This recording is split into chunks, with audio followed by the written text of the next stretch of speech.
welcome to another episode of Crimson Tech Talks! So for today's video, ang topic po natin ay Artificial Intelligence or AI in Development and Academics. So I'm Jen, your host for today, and kasama ko po ang aking mga co-host na sina Miguel, Casey, Hello. and Kenneth. Hi. So,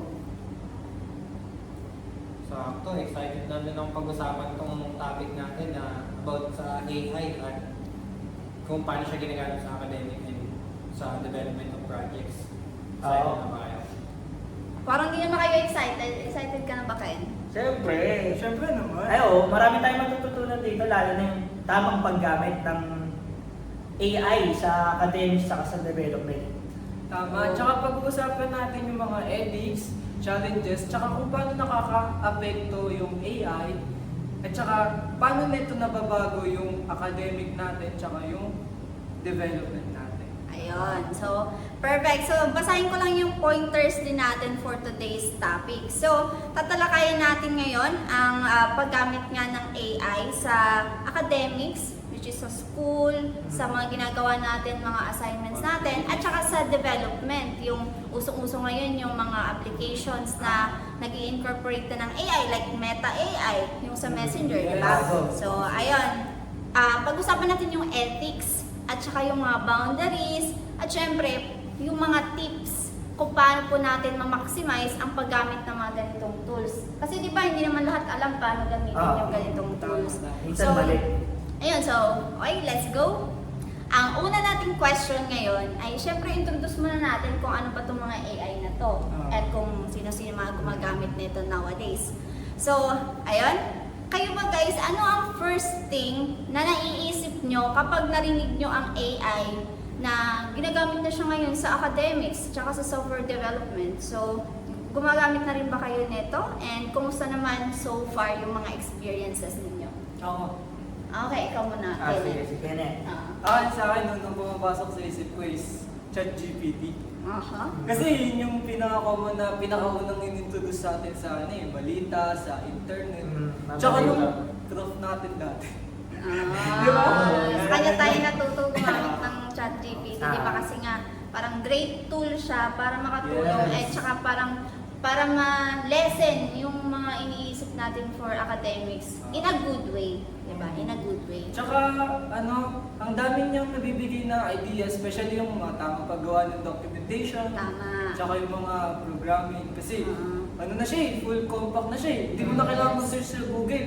Yung ibibigay niya is parang sobrang specific na. Minsan kasi yung nasa-search natin sa Google, di ba, parang hindi rin tama or hindi agad-agad natin nakikita. Unlike sa mga AI na direct na data na yung binabato sa atin. Oo, direct to the point talaga siya. Direct to the point. Tsaka na-filter niya na kasi yung mga data na nakastore sa database. Basta kung ano yung tinanong mo, hindi yung ibibigay. Ayun, sige. Thank you, Kenneth. Thank you. Ikaw naman, Miguel. So, ako, kailan lang naman na-introduce natin yung Meta AI. Tinry ko rin siyang gamitin. Actually, tinry ko siyang ang way ng paggamit ko sa kanya. Tinry kong makipaglaro ng chess. Tinry kong Chess makipaglaro naman. sa kanya ng chess. Like, tapos, dahil di ba may coordinates si chessboard. Doon ko tinry na per move, sinasabi yung mga coordination. Kaso, ang napansin ko lang doon, parang hindi accurate something si Meta AI about doon. Kahit tinry kong i-prompt na respond to me like a amateur or something na mas mataas na Parang- level ng player. Pansin ko rin parang single lang siya, single cube yung niya. Hindi siya kagaya ni ChatGPT na Kasi save yung Parang continuous kung ano yung una mo dyan. Parang Gagano siya. makahabol mo pa. Kasi save yung mga tanong mo. Yes. Yun lang naman. Yun lang sa'yo. naman sa Yun yung akin. AI na parang nagamit mo. Parang Ayan. so far, Na-try mo. Ikaw naman, Ayan. Casey. So, sa akin naman, back to the question tayo. Pag naririnig ko yung AI, it's all about talaga, akala ko talaga robotics talaga siya. Robotics naman siya, but in a way na meron palang artificial intelligence na yung makakatulong sa'yo, lalo na sa pagsagot sa academics, di ba? Lalo na sa programmer. Tapos no? napapadali yung Oo, ayun nga. Lately ko lang din siya nalaman, siguro around third year o second year, last sem. Yes. Na yun. Ayun, katulad nga sinabi ni Kenneth is, sinabi rin sa amin ng prof yun. Kasi we are asking too much question to our professor na to the point na parang naiirita na siya kasi Tapos, tanong kami ng tanong. Sobrang dami na nun. Ay, sobrang sabi na niya, Kahit tanong alas na lang 12 kayo. na ng gabi, may chat pa rin eh. Oo, so, ayun, sinabi sa amin, nag-discord kami nun together with our professor. Then, diniscuss na sa amin paano gamitin yung ChatGPT. Then, our professor also discussed na, ayun nga, paggamit ng ChatGPT. Yung tamang paggamit. Tamang ng paggamit is ChatGPT. don't relate too much, only for guide lang Yes. talaga siya. At saka Instruction. Tsaka Instruction mismo lang siya. sa ChatGPT na sinasabi naman ni ChatGPT sa atin na I am vulnerable to errors or mga May disclaimer incorrect, agad. may disclaimer. Tsaka So, dapat nasa may sa atin list. pa rin. Idea. So, Nasa ayun. sa atin pa rin yung pag-filter ng good ano. Ayun. So, kay Kenneth, ChatGPT, and Casey, sa kay Miguel, yung Meta Pwede ba AI. ako magdagdag? Oh, sige, sige. May isa pa ako eh, yung recently ko lang nalaman. Ano yan? Ano yan? Yung liner, Ano yun? ayun. Yung AI na bibigyan ka niya na parang mga website na talagang meron kang makikita doon na mga contents about, kunwari, nag-search ka about medicine. Mhm. So yung na yun, yung mga links na bibigay niya is About Yung mga existing na connected doon sa may prompt. mga documentation talaga na posted ng mga doctors, pharmacists, mga ganun. Same lang din siya sa yung co-pilot kasi nagbibigay din yung co-pilot ng links. So in short, marami din talaga mga AI na laganap ngayon, no? So, Marami pang so ayun, parang unti-unti na natin nalalaman yung mga present AI tools ngayon, di ba? So, Hindi lang ChatGPT. sa akin naman, which is ginagamit ko rin naman tong mga sinasabi nyo, ang sa akin naman additional, yung Google Gemini. Si Gemini. Kasi nga, Ay, oo. good thing siya pang-assistant sa mga mga non-techie. Kunwari, yung mga millennials ngayon or yung mga other previous generations na hindi na masyado nakakasabay sa format ng Google Apps. So, pwede siyang gamitin like, create me an email or create me a file, ganon. So, natutulungan siya ng Google Gemini, which is, ayun, good thing din siya na gamitin. So, too much for that. I think na-introduce na natin sa kanila kung ano yung mga Iba't different iba. AI tools. So, let's proceed to the next question. Ready na pa kayo? Yes, Mga palong-palong sila sumagot ng mga questions. Okay, so yung pangalawa naman natin, alam na natin yung mga AI tools at saka kung ano yung gamit nila. Ang ginagamit Ah, natin. ngayon, pag-usapan naman natin yung ethics nila na applicable sa mga AI tools na to. So, ang tanong, kailan nyo tingin appropriate gamitin or akma or tama na gamitin ang mga AI tools na ito para sa academics or projects? So, ulitin ko yung tanong kailan nyo tingin appropriate na gamitin ang mga tools na ito sa academics at saka projects? And follow-up question natin, sa tingin nyo, dapat bang may limitations, especially sa mga students? Ayan. Parang game show yung Parang ano. budget. Ah, Parang budget. sinong gustong maunang sumagot? Bawal na Sige, ako na. siguro. Ay, ako. Ay, Wag, ikaw, wag, Oh, wag, yung wag, wag. chance to others Matabi naman. na kanina. Hindi. Okay. Kasi guys, okay na. Ayun, para sa akin, syempre, yung AI is dapat nililimit pa rin sa paggamit. Lalong-lalo Balance. mga estudyante. Dahil parang kasi pag masyado tayo nag-rely doon dahil sa mga ilalabas ng mga AI natin na gagamitin. Hindi lahat yun parang 100% na sure or tama. Parang credible siya gamitin para sa academics. Yun. Kaya parang mas okay siyang dapat nililimit. Nililimit siya in a way. Na kukuhain mo lang sa kanya yung parang ideas or pangbuo mo lang ng structure mo. Oo. Para makabuo ka ng draft ng mga Yes. Kumbaga, Parang ganun lang ChatGPT talaga. hindi siya yung mismo gagawa talaga lahat. Yes. Ikaw naman kay Casey. Ayan. So sa akin yung same lang din naman, agree ako kasi we are relying too much on ChatGPT, no? Kumbaga yung mga iba kasi baka hindi marunong gumamit, so hindi nila naisip na nawawala na yung self-study nila o self-development nila. As a programming, syempre lalo na kinikritik nga tayo ng mga professor natin, sinasanay tayo para mag-solve ng mga problem solving. So kung nagre-relate tayo sa ChatGPT para i-solve yung mga problem solving, nawawala yung critical thinking natin o yung mga logic na dapat alam natin. So, yun lang for me. Parang nagiging cheating na siya sa Nagiging intellectual cheating na ano siya. natin.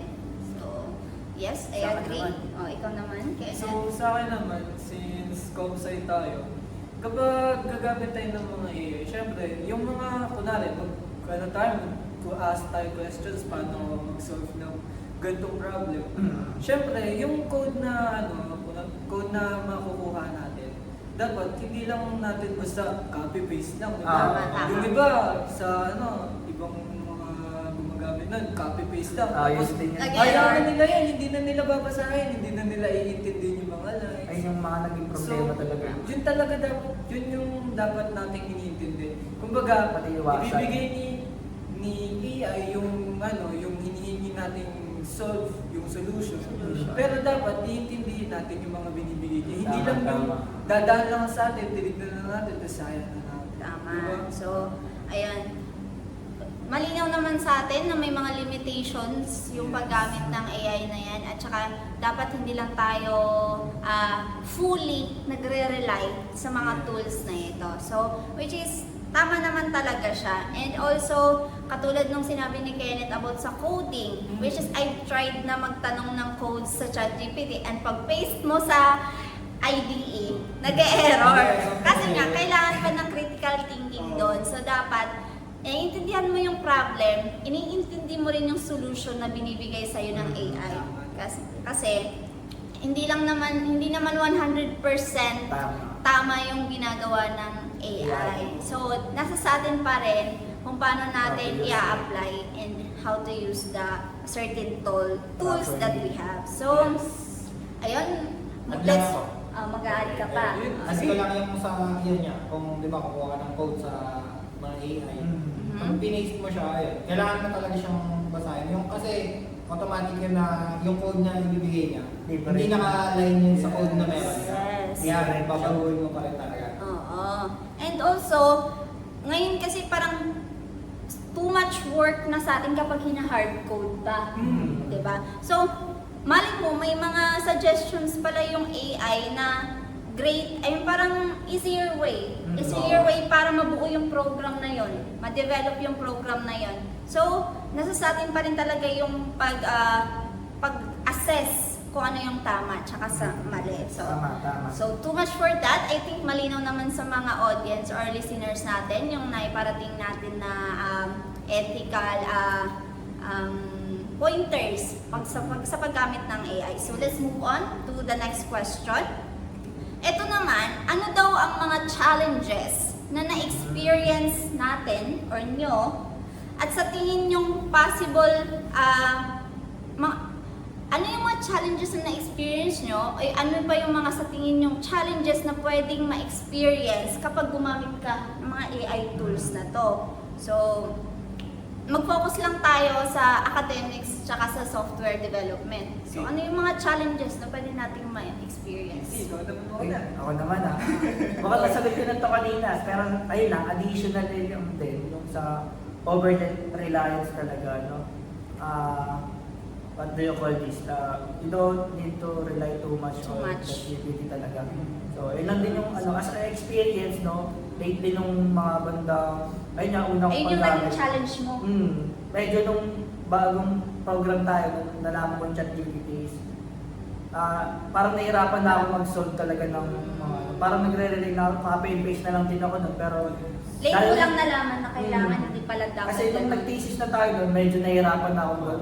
So, parang ang hirap i-solve kasi hindi mo naman pwede pagawa kay ChatGPT yung thesis. So, dapat ikaw talaga gagawa doon. So, naging problema ko din lalo na sa system na ginagawa namin. Sobra ako nahihirapan sa pag-solve. So, ayun, na-realize ko, but nag-back to zero ulit ako, nanood ako sa mga YouTube na mga tutorial kung paano gumawa ng from the start talaga yung mga crude na sinasabi nila sa PHP, gano'n. So, Ang hirap kasi ng ginagawa niyo nun ng library system. Oo.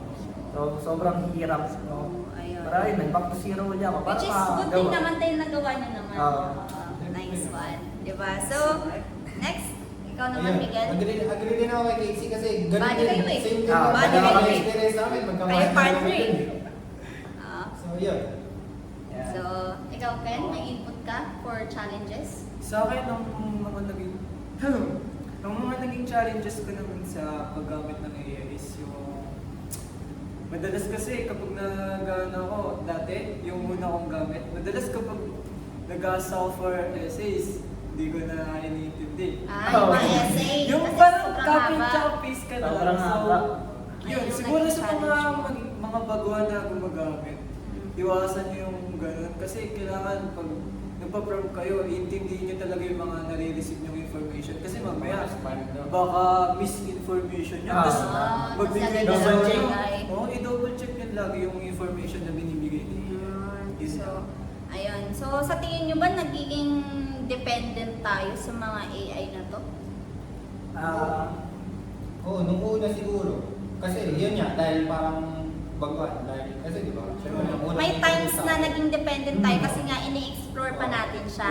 Kasi Una hanggang natin ngayon, nalaman. nung habang tumatagal na natin siya ginagamit, mas naiintindihan na natin kung ano yung Dapat pinakagamit iwasan. niya ba talaga. Mas okay na yung mga prompt Mm. natin ngayon and mas nagiging critical thinker na din tayo kung ano man yung mga binapatos natin na information. Tama, tama. So, ayun. So, ang naging challenge ko naman siguro, same lang naman sa inyo eh. Yung di mo pa alam paano i-assess in the first time, di ba? So, and as time goes by, medyo nasasanay na tayo, nadideal na natin yung mga challenges na nai-encounter natin, and also, na si-share na rin natin. Si-share natin. Nasi-share na rin natin kung Para ano man maiwasan nila din nila. Tama. So, moving on to the next question. Meron naman dito,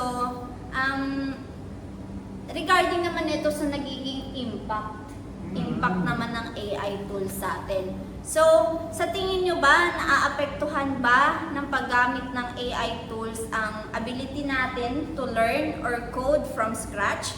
So, paano kaya natin mababalanse ang paggamit ng AI at pag-develop ng real-world problem-solving skills? So, ito naman, to sum up na itong question na to, paano lang naka-apekto sa atin ang paggamit ng AI tools sa critical thinking at saka sa mismong skills natin? So, may impact ba to sa inyo? Mauna ka naman, Kenneth. Ano naman? Mhm. So sa akin, meron akong two sides na Ah. gusto kong i-explain. Yung Yes. good, tsaka yung bad. bad. Tama. Sige, So, go ahead. unahin ko yung bad, syempre. Bad Yung- muna. Siyempre, yung mga negative impact naman nito sa study natin is, yun nga, yung pagiging too much reliable natin sa kanya kapag in the first place. Kasi hindi pa natin siya masyadong na-figure out kung ano nga ba yung lagi niyang binibigay na results. Common Oo. answer. And then, the good naman is, napapadali na ito yung, yung pag-aaral natin, tsaka yung magde-develop natin. Kasi, once na nagbigay ka ng question sa kanya, nasasagot niya naman in a specific way. Tapos, nabibigyan ka niya ng idea, pero yung idea na yun, kailangan mo rin talagang i-overanalyze para mas lalo mo ma-enhance yung idea na yun. Kasi, hindi pwede, kung ano yung idea niya, yun na rin yung utak mo. Siyempre, dapat, kung ano yung idea niya, dapat mas, I-analyze mo pa. Mas malaki yung angat ka sa'yo. pa rin. Oo, Mas ganun. angat ka pa rin. So, So, yun. bottom line, ang naging epekto sa'yo ng AI is mas na-improve pa yung naging Oo. mga skills mo. So, sinong gustong mauna sa inyong dalawa? Ako na? Okay, sino daw? Go Sa akin ahead. naman, yung impact talaga sa akin is sobrang laki nga. So, in a way na pagdating sa academics talaga, lalo sa mga minors natin, sobrang helpful siya kasi nagkaroon tayo ng mga essay, mga movie review. Minor subject, baka kasi Oo. ibang isipin nila sa minors eh. Ano sabi ko eh? Minor subject. Minor subject namin. Subject. So, ayun, it helps talaga para ma-summarize yung para sa movie review. Sobrang laking impact niya kasi hindi namin manonood na Hindi ka naman nanonood ng 1 hour, napakahabang 2 hours. ano. O kahit 10 minutes review na lang. Sa As- YouTube, pwede rin. Ah. Tapos, summary ng ChatGPT, no? So, sobrang helpful talaga sa akin dahil sa mga minor subject, no? Parang summary, parang doon sa binibigay na summary ng ChatGPT, nalalaman mo na yung pinaka-essence Oo. ng ano. And nakaka-save time siya Nakaka-save sa'yo. time talaga siya. So, ayun yung nag-impact sa'yo ng AI, which is good thing. Lalo na may thesis nung that time, so... So, very parang helpful hindi mo na talaga. kayang pagsabayin. Hindi mo na masyadong Mahirap ibigay din i-balance. yung oras. Tama. Nagpapadali niya talaga yung mga trabaho natin. Ayun. So, but not all the time select ano lang siya, may appropriate gamit lang talaga siya. Then, yan po ang lagi nating May tatandaan. efforts din talaga. Yes, and how about you, Miguel? Yun, sa akin naman, is, yun, about sa pag, kasi minsan may mga, yun nga, sa mga minor subjects, or kahit sa mga major subjects natin, minsan kapag may mga kailangan sagutan or mga tanong, pag tinatype ko dun, kasi, pina-ask ko rin kay ChatGPT minsan yun eh, pag wala talagang idea, zero knowledge, or something sa mga ibang topics, pag tinype ko dun, maglalabas siya ng mga ideas. Dun, tsaka ako sinesearch up isa Parang sa naging yung mga study buddy mo na siya. Oo, parang gano'n, ginagamit ko siya as yun. Ayun. Pakuha ng Pakuha practice ng ng ideas. Pinaparate mo pa yung gawa mo. Tama. Oo, Eh, Bilis pinarate talaga, mo. no? Kaya nga eh. So, ang nag-impact sa'yo yung about sa nakaka-save ka ng time sa in managing your mas mabibigat na task at saka mas magagaan na task. Kung mas magagaan na task is parang kumukuha ka lang ng ideas sa ChatGPT para makapag-focus ka dito sa mas priority, which is thesis. Sa Miguel naman, ang naging skill development naman din niya is same lang din, naging study body niya in a way na mas nakaka-acquire pa siya ng knowledge Yun. from that tool. Kasi nga, kapag di niya alam, ay, tanong ko nga to kay ChatGPT. Tapos yung Hindi kasi ilalabas na-tool. niya na response, Tama. yun yung sinesearch up ko ng sinesearch up. Kaya nga, may mga topics kasi na hindi na natuturo sa atin ng prof, no? Kunwari, parang binibigay ng prof yung assignment. Tapos parang hindi na-discuss to, na-discuss.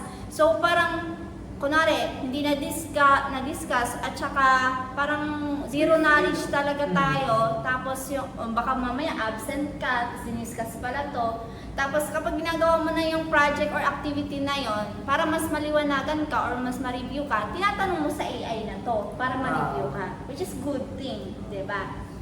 So, Tama. ayun lang naman, bottom line ng skill development na to is nakakatulong talaga yung AI sa academics natin tsaka sa software development in a way na nai-improve pa yung skills natin and natitake natin siya as a good tool para sa learnings natin. So, actually, may isang question pa tayo for parang follow-up questions lang siya dito. Sige. So,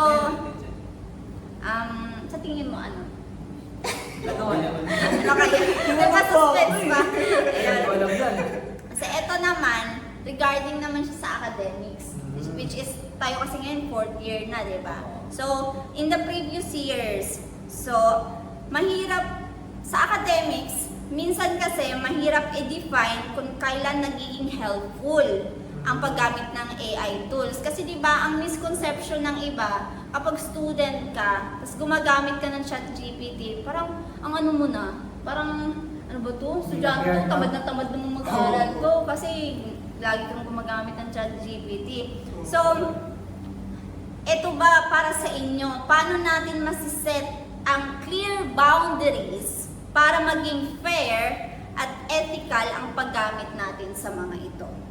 So, Sino gusto mo na? Ako na naman. Ako na naman eh. Hindi ko na naman. go Miguel! Nagkasundo eh. Go Miguel! So, ayun, para sa akin, nagiging fair siya. Okay gamitin. In a way na, ayun, yung mga mabibigay niyang response sa'yo, hindi mo siya totally gagamitin. Like, yung pinaka-raw na ibibigay niyang response sa'yo, i-paste mo na lang or gagamitin na mismo agad sa kailangan mong ipasa.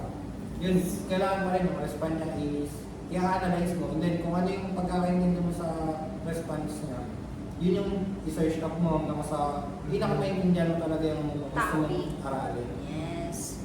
So, thank you. Ikaw naman, Casey. Paano natin maisiset ang boundaries between sa pagiging fair sa paggamit ng mga tools na to? So, nasabi naman na natin lahat to, lalo na ako, diba, lagi sinasabi is huwag magiging over-reliance. O, Reliance. I-balance lang natin talaga siya sa paggamit na, Kumaga, katulad sa sabi ko, gawin mo ng study body. Same lang din sa Google, of course. Yes. If you're searching on ChatGPT, you need to double check it kung tama ba o hindi. Kasi ang good thing lang talaga sa ChatGPT, bukod kay Google, is ChatGPT is nagbibigay talaga ng direct answers. So, but of course, It could save time. na yung ChatGPT is not 100% for sure, but their answer is good din naman. So, you need to check it and on Google pa naman. So, ayun nga. Parang kumbaga mag-ask ka pang second opinion. Oo, Hindi lang parang, O, ay, other ito tools, kasi kumbaga. sinabi ng ito kasi sinabi ng ChatGPT, tama to. Pati Hindi na ako yung titingin. balance gano'n. lang ang sinasabi, katulad ng kay Miguel, yung copy and paste lang, syempre hindi naman pwede yung ganun lang. Kahit naman dati, di ba, yung pag nung elementary pa tayo, nag-search tayo sa Google, di ba, lagi sinasabi ng mga teacher natin noon na huwag nyo lang i-copy and paste, tapos sa Wikipedia may mga number pa nga, di ba? Hindi na ganito. Ganun ako dati pag-assign sa So, ayun nga, syempre, porket searching, copy and paste lang, ay, kailangan mo rin talaga, intindihin talaga. So, Ayun. So, ikaw, So, sa akin naman, yung fairness sa paggamit ng AI, syempre, dapat, kung ano ibibigay niya, nasabi ko na kanina na hindi lang yun yung magiging laman ng utak mo. Syempre, dapat iintindihin mo yun hanggang sa i-over-analyze mo yun hanggang sa ma-enhance mo rin siya in your own way. Syempre, Tama. yung paggawa mo nung idea, yung pagdagdag mo ng idea is, syempre, ikaw na yun, sarili mo na yun, hindi lang kay ChatGPT. yes. Tsaka, oo, ganun. Tsaka kapag, di ba madalas, sa atin ngayon, asik tayo. Yung mga small task na, kunwari may mga quiz na online na lang binibigay kasi lack of time, syempre, di ba? Dapat fair tayo sa mga nagiging kaklase natin. yes. Syempre, yung mga kaklase natin, pinag-aaralan nila yung PPT, yung mga, Oo, ako, nangarap ko naman PowerPoint binibigay ng prof natin. So, dapat, kapag lalo na, pag may exam na binibigay rin na kasing na lang, dapat, inaaral talaga natin, tsaka hindi lang tayo nagre-rely kay ChatGPT para sagutan yung mga yun. Tsaka dati lang naman tayo nag-exam ng online. tama. Ngayon, face-to-face Face-to-face naman na yung face exam na yun. natin. Diba? Pandemic days pa kasi Oo, true. Pero meron pa rin nagbibigay ng mga asik ka, di ba? Asynchronous, pero yung Mga exam. activities lang. quiz. Mga quiz, tsaka lang. Pero exam talaga, wala. Yun lang. So, for for wrap up lang, I think malinaw naman sa atin guys yung yung naging parang side nila para maging fair yung paggamit natin ng mga AI tools na to. So, eto, since marami na ako naging tanong kanina, etong tanong naman na to, ako na lang sasagot. Ayan. Pero, isang tanong lang. So, ang sabi dito, paano ko ba nakikita ang role ng AI sa future ng education at saka software development? All I can say is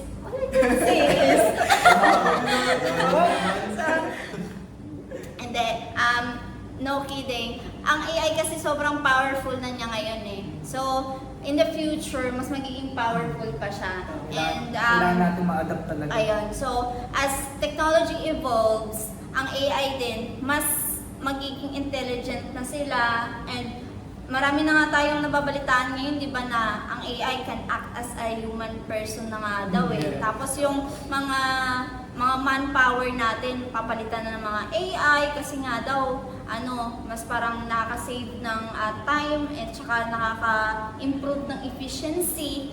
So, ayun. Ayun lang naman yung masisay ko about sa future ng AI. So, and for the last question na tayo lahat ang sasagot, meron akong tanong dito na parang wrap up na talaga to for this episode.